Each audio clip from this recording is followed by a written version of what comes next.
اعوذ باللہ من الشیطان الرجیم بسم اللہ الرحمن الرحیم۔ امام ابو حنیفہ دیگر علماء کے ساتھ ایک ایسے آدمی کی دعوت ولیمہ پر تشریف لے گئے جس نے اپنی 2 بیٹیوں کا نکاح 2 بھائیوں سے کر دیا تھا۔ اس تقریب کے دوران سرپرست انتہائی پریشانی کے عالم میں مکان سے باہر آیا اور کہنے لگا، ہم لوگ سخت مصیبت میں پڑ گئے۔ رات غلطی سے دلہن بدل گئی اور ایک شخص دوسری عورت سے ہم بستر ہوا ہے۔ سفیان رحمۃ اللہ علیہ نے فرمایا، کوئی مضائقہ نہیں۔ حضرت عمر معاویہ رضی اللہ تعالیٰ عنہ نے اسی طرح کا ایک سوال بھیجا تھا۔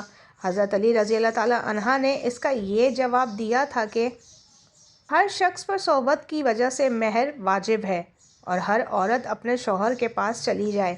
لوگوں نے اس جواب کو پسند کیا۔ امام ابو حنیفہ رحمۃ اللہ علیہ خاموش تھے۔ اظہر نے امام ابو حنیفہ رحمۃ اللہ علیہ سے کہا کہ آپ رحمۃ اللہ علیہ کچھ فرمائیں۔ صوفی رحمۃ اللہ علیہ نے کہا کہ اس کے سوا اور کیا کہیں گے؟ امام ابو حنیفہ رحمۃ اللہ علیہ نے فرمایا کہ دونوں لڑکوں کو میرے پاس لاؤ۔ دونوں حاضر کیے گئے تو آپ رحمۃ اللہ علیہ نے ہر ایک سے پوچھا کہ رات تم جس عورت کے پاس رہے وہ تم کو پسند ہے؟ دونوں نے ہاں میں جواب دیا۔ پھر آپ رحمۃ اللہ علیہ نے لڑکیوں کے نام دریافت فرمائے اور مسئلے کا حل یہ تجویز کیا کہ دونوں مردوں کا نکاح جن عورتوں سے ہوا تھا ان کو طلاق دے دے اور ہر ایک سے نکاح کر لے جس سے اس نے ہم بستری کی ہے۔